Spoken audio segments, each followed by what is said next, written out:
Мұхаммед Ахметұлы Қонаев 1912 жылы 12 қаңтарда Верный, қазіргі Алматы қаласында қызметкердің отбасында дүниеге келген. Әкесі Меңліахмет Жұмабайұлы 1886 жылы туған. Алматы облысында ауылшаруашылық сауда мекемелерінде жұмыскер болып істеген. Қазақ және орыс тілдерінде жаза оқи білген. Челек ауданында, қазіргі Алматы облысында туған.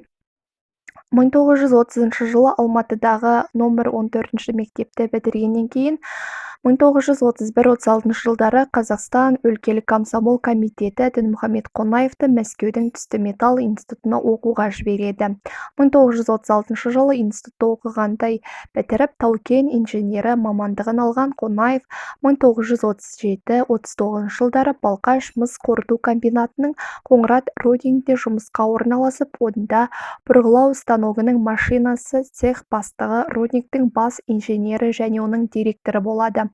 1939 жылы Екінші дүниежүзілік соғысының қиын күндерінде тылдағы жұмысты ұйымдастыруды іскерлігімен көзге түсіп, Алтай полиметалл комбинаты бас инженерінің орынбасары, Риддер руднигі және КСРО қорғасын мырыш өнеркәсібінің ең ірі кәсіпорындардың бірі Ленинград кен басқармасының директорының қызметін атқарады.